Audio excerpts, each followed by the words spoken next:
takut dan khawatir akan hidup ini. Amin. Karena Engkau Tuhan yang besar itu ada di dalam hidup kami. Amin. Engkau selalu bersama dengan kami, menyertai hidup kami Tuhan. Dan Engkau lebih dari segala yang kami perlukan. Kami bersyukur Tuhan.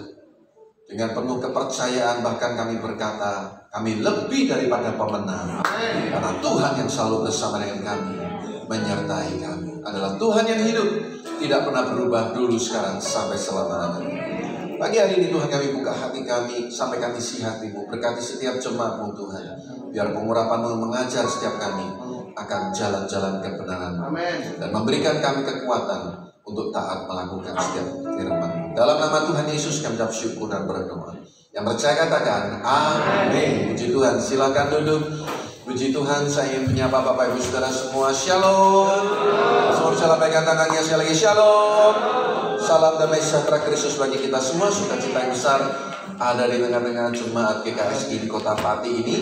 Walaupun masih dalam suasana new normal, kita percaya Tuhan menyertai kita dalam setiap musim-musim kehidupan yang memang harus kita lewati. Saya kira tahun 2020 yang tinggal beberapa bulan ini ya saudara, benar-benar akan menjadi tahun yang bersejarah buat kita semua.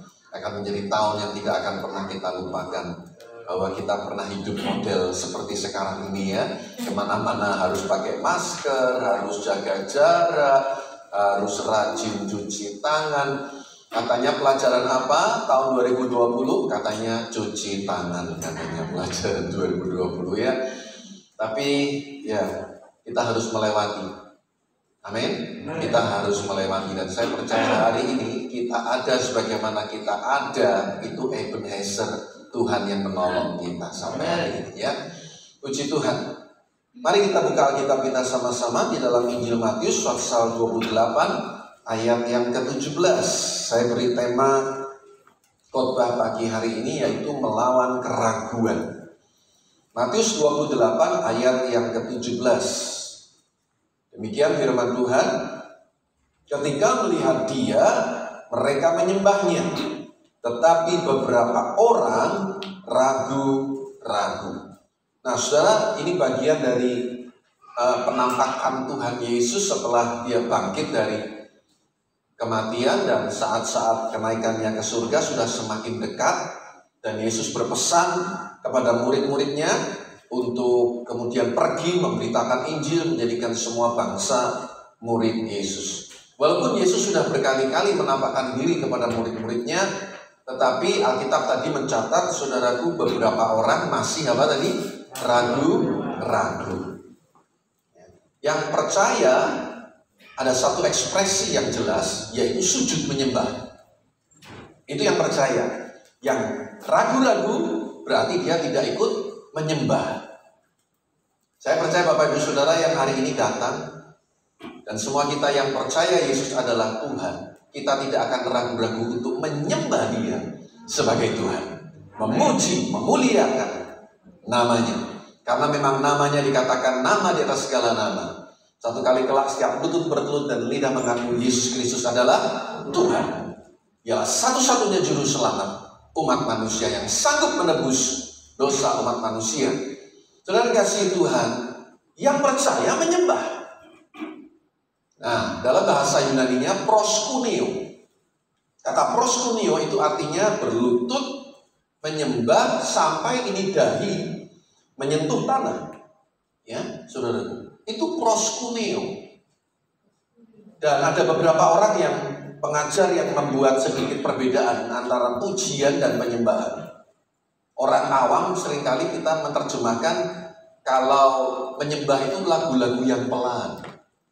Ya, worship lagu-lagu yang pelan. Praise, pujian itu lagu yang cepat. Itu kita yang mengasumsikan sendiri ya. Tapi sebetulnya bukan demikian. Pujian atau penyembahan itu kontennya, isi dari lagu itu yang penting. Kalau memang sifatnya pengagungan, ya itu pujian karena karya-karya Kristus, ya kan? Kita memuji seseorang karena perbuatannya, hasil karyanya. Tapi kalau kita menyembah itu karena kita kagum dan kita menganggap beliau layak untuk terima penyembahan.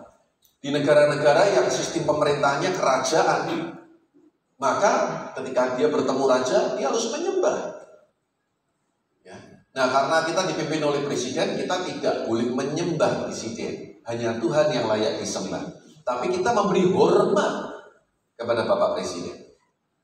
Nah, saudara, jadi itu tadi orang awam lah yang membuat perbedaan. Yuk kita nyanyi lagu praise, berarti lagunya yang cepat, gitu ya. Kalau worship yang pelan gitu, itu kita yang buat definisi sendiri. Tapi saudaraku, yang jelas isinya. Jadi pujian yang sifatnya, saudaraku, karena mengucap syukur untuk karya Tuhan yang ajaib. Nah, itu pujian. Ya, karya-karya pekerjaan Tuhan yang ajaib. Tapi kalau penyembahan itu karena dia layak, dia memang pribadi yang agung, dia pribadi yang mulia. Jadi dalam satu lagu yang cepat, bisa di dalamnya ada unsur penyembahan kepada Tuhan.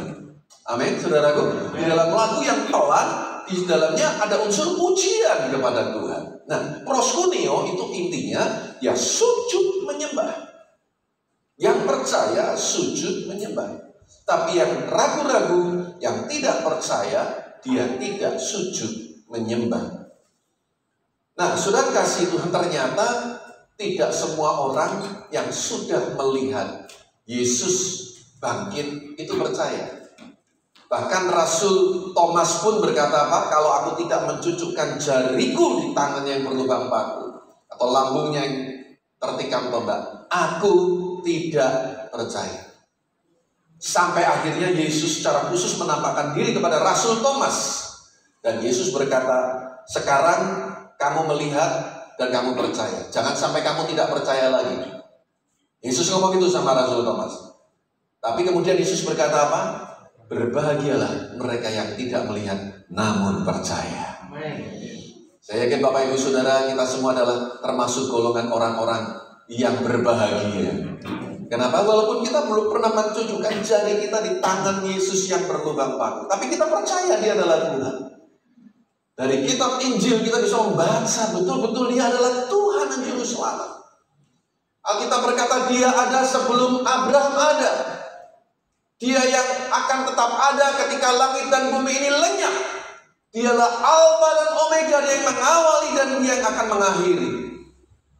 Saudara, kita bersyukur untuk anugerah Tuhan yang Tuhan nyatakan dalam kehidupan kita. Hari ini saya mau berkata pada saudara, seandainya kita dalam pergumulan beban yang berat, seandainya kau belum melihat pertolongan Tuhan, kau belum melihat mujizat Tuhan, tapi berbahagialah saudara, kalau engkau tetap percaya bahwa Tuhan sanggup menolong kita.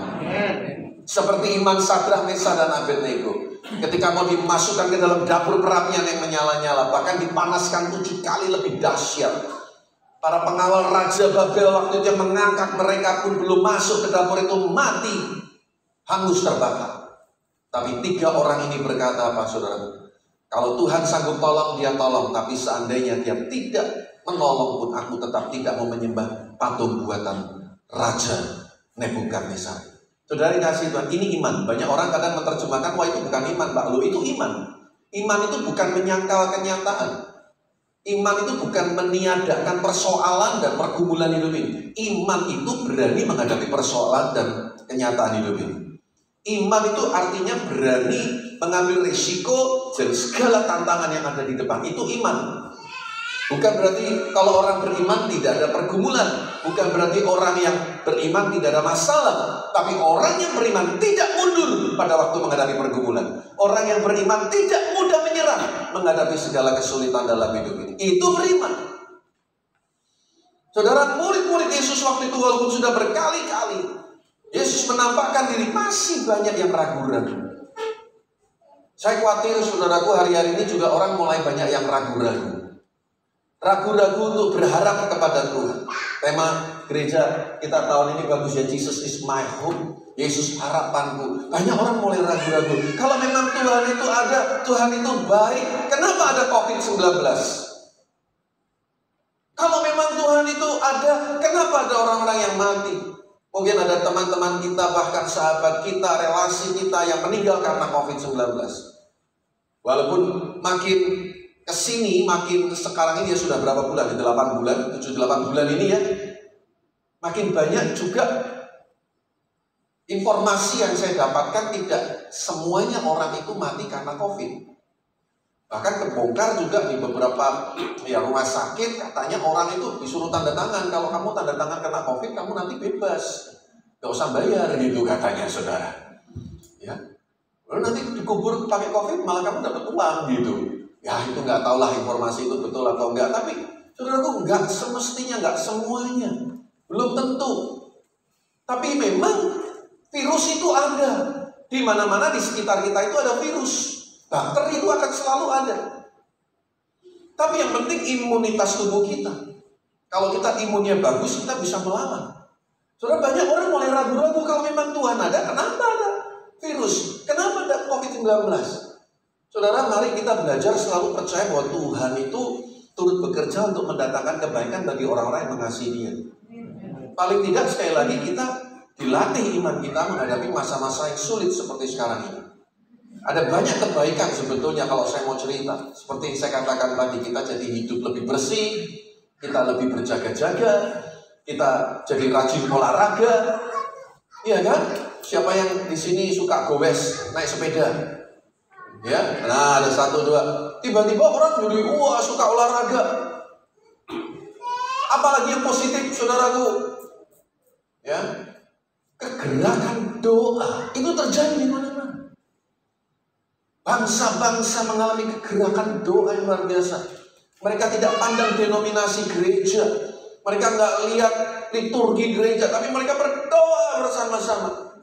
Injil diberitakan lewat medsos dengan makin gencar dan luar biasa. Khotbah-khotbah makin banyak di YouTube, dan orang bisa dapatkan banyak firman Tuhan. Ada banyak kebaikan, saudara, kalau kita mau renungkan. Kalau kita tetap percaya dan tidak ragu-ragu bahwa Tuhan menyertai kita, kesulitan ini akan membuat kita jadi semakin kuat. Kesulitan yang kita hadapi akan membuat kita semakin beriman, makin tabah, makin tangguh. Saudara, ketika COVID ini mulai bulan Maret, akhir April gitu ya. Mungkin Ibu Vera sempat cerita juga ya, dia mulai bereksperimen bikin roti dan sebagainya. Ya bikin roti marmer cake, lidah kucing, macam-macam lah saudaraku, kue tar ulang tahun.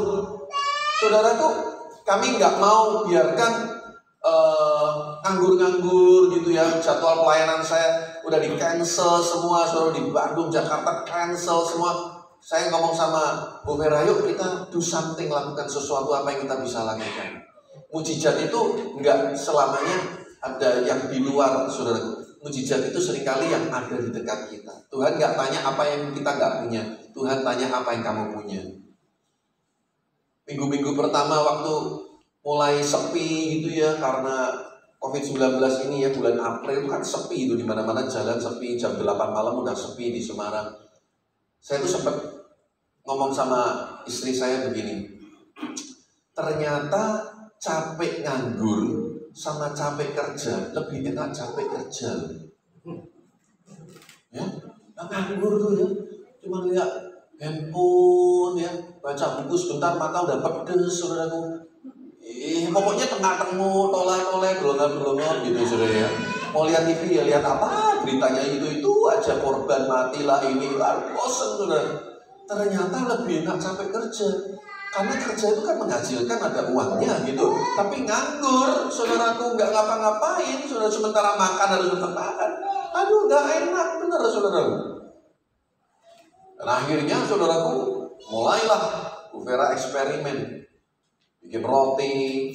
Saya bagian yang anter-anter gitu ya, bagian korah-korah. Jadi kalau hari Minggu saya Bani Lewi ya, tapi kalau di rumah saya Bani Korah, saudaraku. Ya.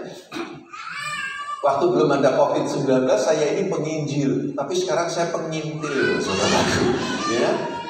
Istri saya ke pasar, saya di belakang bawain, nanti nganterin, ya nggak apa-ngapain. Ya. Puji Tuhan, saudaraku, mulai bulan September, Oktober mulai adalah ya jadwal-jadwal pelayanan walaupun nggak banyak. Jadi sudah kasih Tuhan, ayolah coba lihat sisi positifnya. Kita jadi lebih banyak kumpul di rumah dengan istri, suami, dan anak-anak. Amin. Asal kumpul untuk sukacita ya, ojo malah heker-hekeran. Di Singapura gara-gara banyak kumpul di rumah jadi berantem terus. Saudara kasih Tuhan, banyak hal yang positif. Jangan sampai kita kemudian justru mempertanyakan penyertaan Tuhan dalam hidup kita. Coba kita lihat sama-sama saudaraku. Yesaya 41 ayat yang ke-10. Yesaya 41 ayat yang ke-10.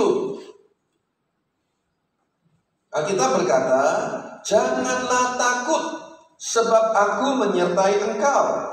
Janganlah bimbang sebab aku ini Allahmu. Aku akan meneguhkan, bahkan akan menolong engkau. Aku akan memegang engkau dengan tangan kananku yang membawa kemenangan. Coba perhatikan ya. Berkali-kali di sini ada kata aku. Hanya Tuhan ini ya, akunya Tuhan. Dikatakan janganlah takut sebab yang pertama, aku menyertai engkau. Ya. Coba kalau biasanya kan kita kasih salam, enggak salah ya. Tengok kanan kiri sambil mantuk-mantuk ya. Jangan takut, Tuhan menyertai kamu. Bilang gitu sama tetangga kanan kirimu. Ya. Ya, ngomong ya. Kan semua pakai masker ya. Bilang, jangan takut, Tuhan menyertai kamu. Satu nih janji Tuhan. Kenapa kita tidak perlu takut? Karena Tuhan menyertai. Kemudian dikatakan janganlah bimbang. Ayo, siapa yang mulai bimbang? Yang mulai ragu-ragu, aduh Tuhan, ini gimana ini? Suamiku di PHK, suamiku gajinya dipotong sama perusahaan. Tuhan, gimana ini untuk bayar sekolah anak-anakku?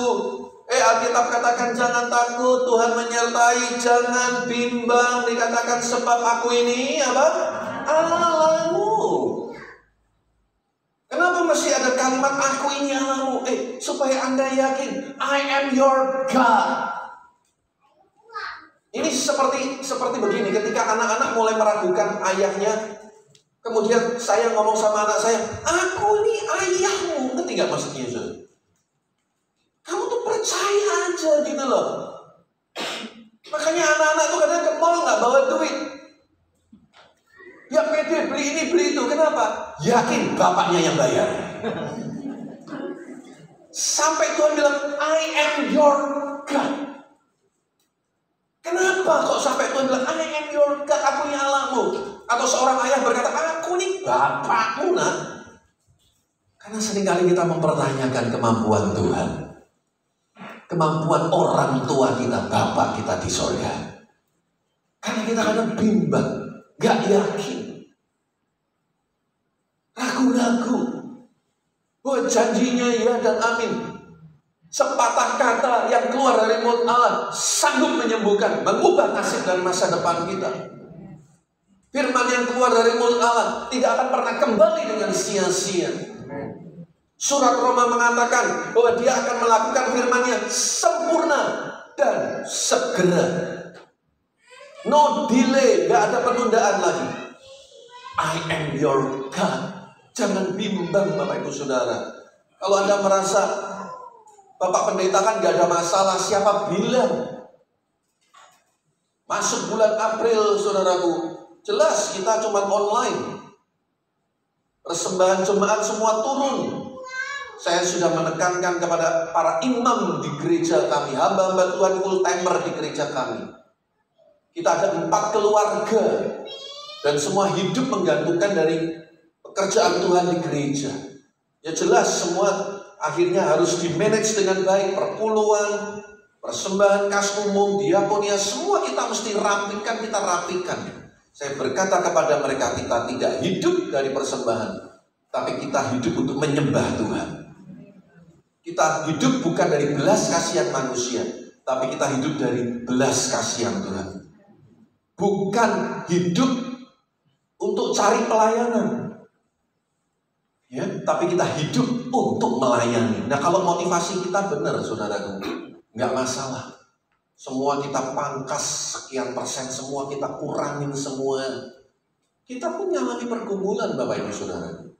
Apalagi di tengah-tengah kondisi seperti sekarang ini. Bulan April yang lalu, saya membuat kesepakatan dengan seorang pengusaha yang memiliki satu kompleks pergudangan. Dan Bulan April itulah kita membuat transaksi. Karena kami membeli sebuah gudang, karena gereja kami yang di Satelit Puri, selama ini kita dipinjemin orang dan kita harus kembalikan Desember 2020 ini. 2021 kami harus sudah keluar dari tempat itu dan kami harus persiapan. Sekarang kami sedang membangun. Anda bisa bayangin di tengah-tengah kondisi seperti sekarang ini. Tiap bulan kita harus melunasi sekian puluh juta angsuran itu. Coba Bapak Ibu Saudara jangan bilang kita nggak ada masalah, kita pun ada masalah. Tapi saya selalu belajar percaya, kalau Tuhan yang memulai, Tuhan yang akan menyempurnakan. Amen. Saya selalu berkata, Tuhan ini pekerjaanmu kok. Aku jadi hamba Tuhan bukan karena emosi, aku jadi hamba Tuhan bukan karena patah hati. Kan banyak ya jadi pendeta begitu ya. Karena kecewa sama pacarnya, udah jadi pendeta aja gitu. Kenapa kok sekolah teologi habis daftar di Trisakti ditolak, Undip ditolak, Petra ditolak, masuk sekolah teologi aja. Itu banyak saudaraku. Udah gampang kuliahnya dapat beasiswa lagi. Wah, pikirannya begitu. Nah Tuhan, Engkau yang panggil aku. Aku percaya Engkau pasti menyertai, Engkau pasti akan menolong. Lihat ini janji Tuhan, jangan takut karena Tuhan menyertai. Jangan bimbang sebab I am your God, aku ini Allahmu. Aku akan meneguhkan. Tuh, Tuhan yang berjanji meneguhkan. Apa sih artinya meneguhkan? Diberi konfirmasi peneguhan gitu loh. Pada waktu saya sudah mau membeli gedung itu juga saya mencari peneguhan dari Tuhan. Tuhan, Engkau tahu kemampuan kami, Engkau tahu kesanggupan kami. Tuhan, aku percaya aja. Bagaimana caranya aku nggak tahu. Apa sih yang membuat banyak orang Kristen stres? Kita selalu pengen tahu bagaimana cara kerja Tuhan. Tuhan punya berjuta-juta macam cara untuk menolong kita. Jangan batasi kuasa Tuhan. Amin. Saya selalu pegang begini. Kalau dulu Tuhan bisa tolong, hari ini Tuhan bisa tolong. Besok Tuhan bisa tolong. Sampai selama-lamanya Tuhan pasti bisa menolong saya dan Bapak Ibu Saudara semua. Tepuk tangan dulu bagi Tuhan yang luar biasa. Itu yang harus kita pegang Bapak Ibu Saudara, supaya kita yakin, teguh gitu loh. Beberapa hamba Tuhan yang mendoakan kami, saya ajak ke tempat itu, mereka memberikan pernyataan-pernyataan Tuhan. Belum lama ini bahkan jemaat sendiri kita ngobrol lewat WA, dia telepon, bilang, Pak Gem, dia bilang, Tuhan kasih pernyataan kepada saya. Pak Gem waktu yang lalu mengalami masa-masa yang sulit. Betul memang 2013, 14, 15 masa-masa yang paling sulit dalam kehidupan saya. Terutama 2013, 14. Saya sampai susut 5 kilo lebih badan saya. Istri saya juga. Kalau istri saya senang makin susut, saudara. Ya.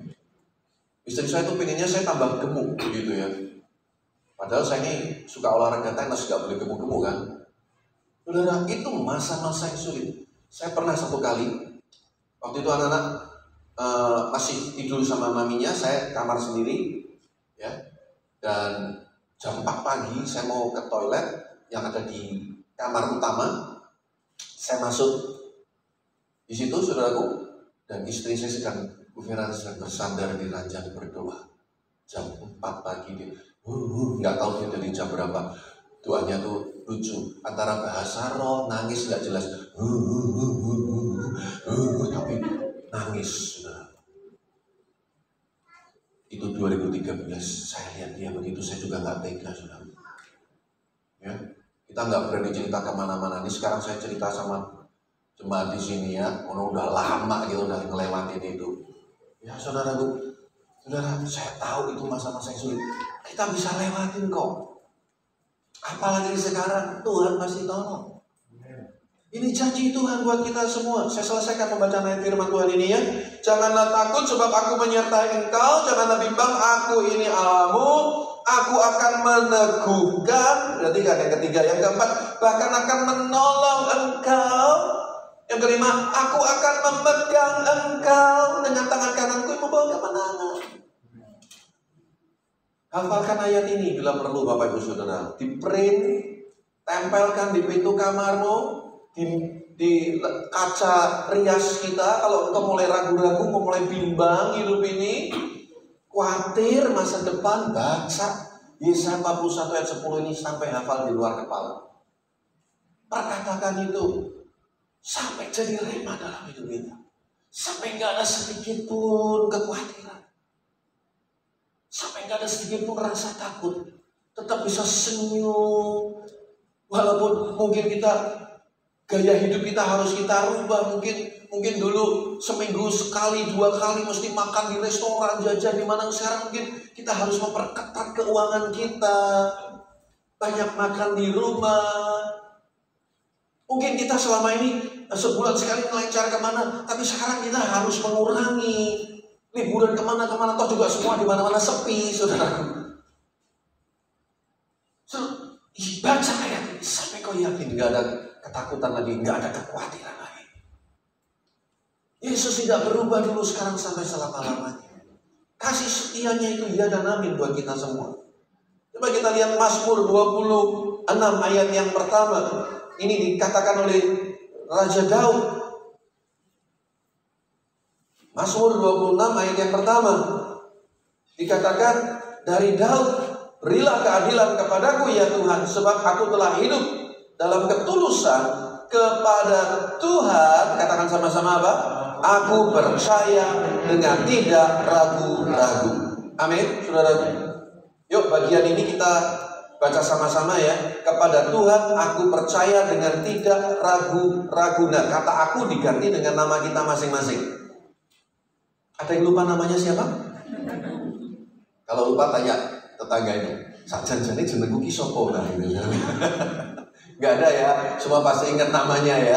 Yuk baca dengan suara yang keras. Kata akunya diganti dengan nama kita masing-masing. 2, 3. Kepada Tuhan Yohanes percaya dengan tidak ragu-ragu. Sekali lagi, kepada Tuhan Yohanes percaya dengan tidak ragu-ragu. Tepuk tangan dulu bagi Tuhan kita. Haleluya. Jangan ragu-ragu Bapak Ibu Saudara, lewatin aja. Bersamamu Bapa, ku lewati semua perkenananmu yang teguhkan hatiku. Engkau yang bertindak memberi kemenangan, terus anugerahmu besar ya, berlimpah bagiku. Amin saudaraku. Lewatin aja, memang harus dilewatin, lewatin aja. Tuhan menyertai kita. Yang penting kan Tuhan menyertai. Itu poinnya di situ. Kita tuh selalu pengen lihat fisiknya, nyatanya gitu loh. Butuh duit, mana duitnya Tuhan? Padahal nanti pada waktunya membutuhkan, Tuhan sediakan. Amin, saudara. Ini janji Tuhan buat kita semua. Surat Yakobus sekarang kita lihat. Pasal yang pertama ayat 6-8.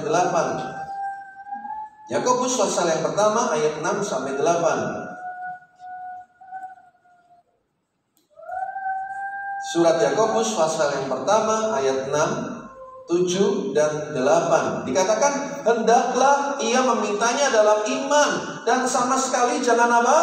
Bimbang. Sebab orang yang bimbang sama dengan gelombang laut yang diombang-ambingkan kian kemari oleh angin. Orang yang demikian, orang yang bimbang ini, ya, janganlah mengira bahwa ia akan menerima sesuatu dari Tuhan. Sebab orang yang mendua hati tidak akan tenang dalam hidupnya. Siapa yang mau hidupnya tenang? Angkat tangan, angkat tangan, angkat tangan. Amin ya, semua pengen hidup itu tenang. Apa sih yang dicari, saudaraku? Anda tanya sama orang-orang kaya-kaya yang hebat-hebat ya, sampai satu titik tertentu ya, orang yang paling kaya sekalipun bisa jenuh loh dengan kekayaannya loh. Loh, bener loh, aku bosan dari wong sugih. Loh ada loh saudaraku. Saking bingungnya, uang yang kelecek di mana-mana, punya segalanya, so what gitu loh. Terus apa lagi? Hidup ini apa? Belum tentu dia punya damai loh. Nah, malah gelandangan bisa tidur tuh di trotoar. Pengemis tuh saudaraku tidur ya enak, nggak kena COVID-19, nggak takut. Loh yang kaya-kaya mau tidur mesti minum pil dulu, obat tidur, obat penenang. Nanti kalau ditelusuri semua ya saudara, mau yang kurang kaya sampai yang kaya raya, ditanya sebetulnya hidup itu paling enak atau apa? Bisa tenang, bisa damai. Ini yang Anda harus mengerti. Kalau Anda mau damai, Anda mau tenang, jangan ragu-ragu, jangan sampai Anda tidak percaya lagi akan pertolongan Tuhan. Jangan sampai kita tidak percaya akan kuasa Tuhan. Seperti murid-murid pada waktu itu, orang-orang percaya pada waktu itu, sudah melihat tetap aja gak percaya. Makanya saya bilang begini saudaraku, kalau orang tuh gak percaya ya gak percaya. Pernah ketemu gak kita injilin orang, kalau aku gak ditolong Tuhan dulu, aku gak percaya, aku gak sembuh, aku gak percaya. Saya kasih tahu ya, belum tentu nanti sembuh dia percaya.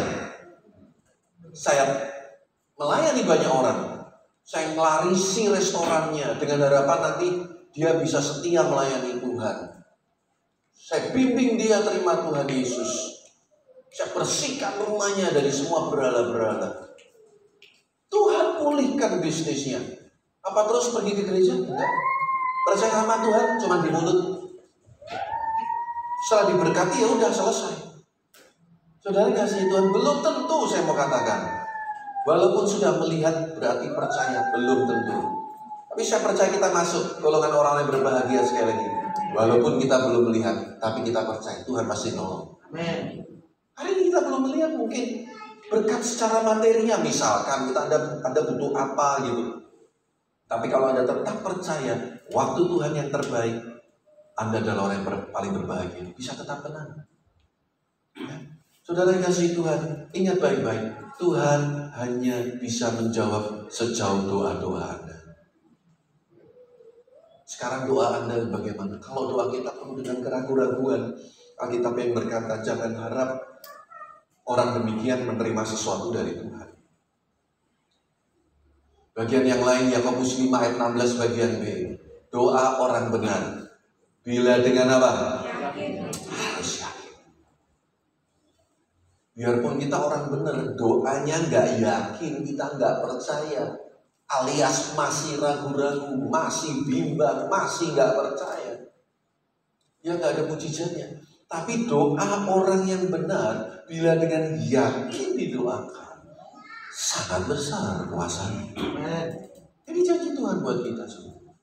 Saudara, tadi dikatakan orang yang bimbang itu seperti gelombang laut, dan saya betul-betul bisa mengerti saudaraku. Pada waktu saya pelayanan ke Karimun, waktu pulang saudaraku, wah berangkatnya tenang, pulangnya gelombang luar biasa. Waktu saya duduk, saudaraku, di samping kanan saya istri saya, lalu ada selasarnya di samping kiri sebelah sana, dipisahkan dengan lorong gitu ya. Tiba-tiba saya noleh, pas bapaknya ini mau muntah, saudara. Saya jadi, waduh saudaraku, saya terpengaruh. Salah saya. Mestinya noleh ke kanan. Istri saya ngemil terus, saudara. Saya noleh ke kiri, waduh, bener loh. Manusia tuh ada syaraf namanya syaraf cermin. Ya, kalau nggak percaya ya nanti kalau ya ini sekarang kita pakai masker jadi nggak tahu ya. Kadang orang menguap ya tetangga gitu. Nggak berapa lama kita tiba-tiba ikut menguap padahal belum tentu ngantuk. Itu namanya syaraf cermin. Lihat bayi-bayi itu ya. Nanti kita begini, nanti dia ikut-ikut begini. Itu syaraf cermin. Ya. Nanti teman kita ada yang batuk, nanti kita ikut-ikutan batuk gitu ya, saudaraku. Saudara, gara-gara saya noleh bapak ini muntah, saya muntah bener, saudara. Waduh, sampai capek, sakit semua badan saya, saudara. Betul-betul hidup nggak tenang loh, saudaraku. Orang bimbang tuh kayak begitu tuh, saudara. Saudara, saya mau tutup dengan satu statement ini. Saya pikir kalimat ini betul-betul bahasa sekarang tuh menohok gitu ya. Betul nusuk. Masalah di dunia ini terjadi ketika orang bodoh terlalu yakin dan orang pintar penuh dengan keraguan. Catat baik-baik statement ini kalian.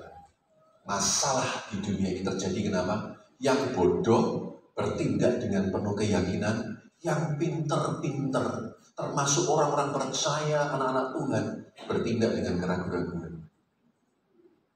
Siapa yang nggak tahu peristiwa 11 September 2001, 4 pesawat penumpang Amerika dibajak sama teroris.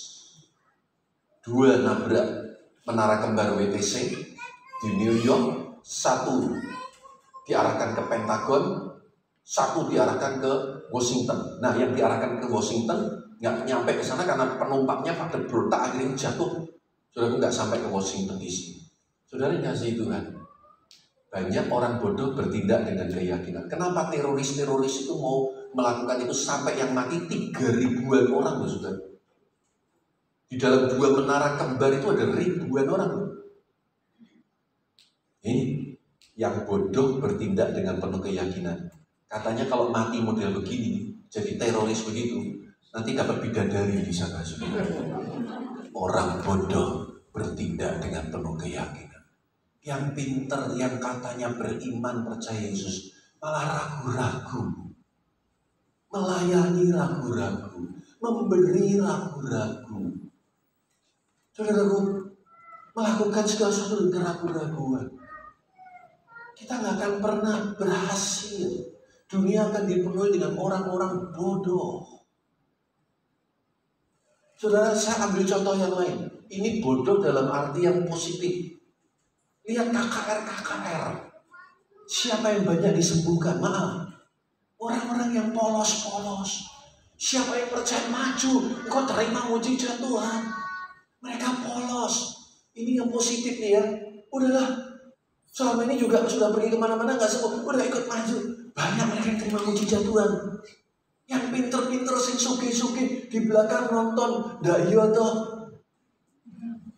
Ini menyalahi doktrin teologi loh, malah pakai doktrin teologi. Saya dipikir-pikir lagi, ilmu kedokteran nggak mungkin bisa begini. Ini salah ya.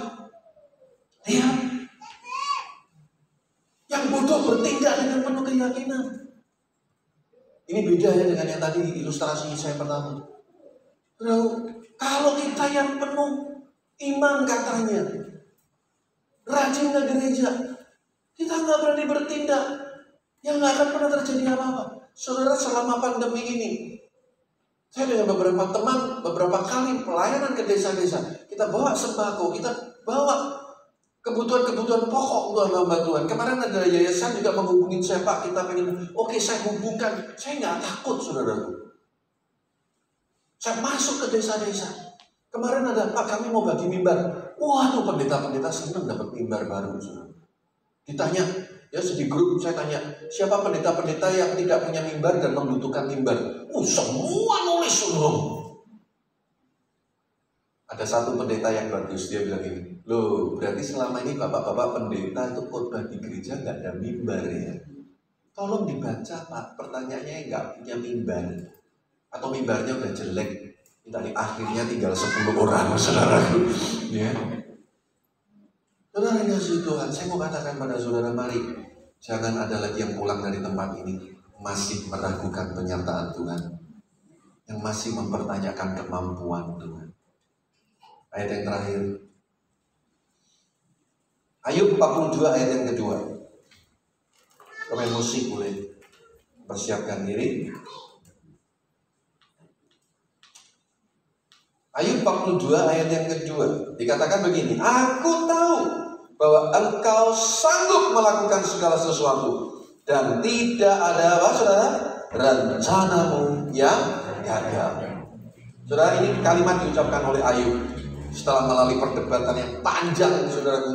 Akhirnya dia sampai pada satu kesimpulan, now I know, sekarang aku tahu ya, bahwa Tuhan sanggup melakukan segala sesuatu dan tidak ada rencanamu yang gagal. Makanya sekarang saya kalau ditanya kenapa Tuhan izinkan Ayub mengalami begitu, karena Tuhan mau berkati Ayub double porsi. Karena setelah semua peristiwa itu, Tuhan kembalikan kekayaan Ayub, Tuhan kasih lagi anak-anak. Dan menurut catatan sejarah, itu dari istri yang sama loh, bukan istri muda, istri yang lain, bukan loh. Istri yang sama yang dulu ketika Ayub masih sakit sempat bilang kan, kamu masih setia sama Tuhanmu kayak begitu, kutuki aja, lalu matilah kamu. Kurang ajar nggak istri kayak begitu? Yang nanya diapain, Pak?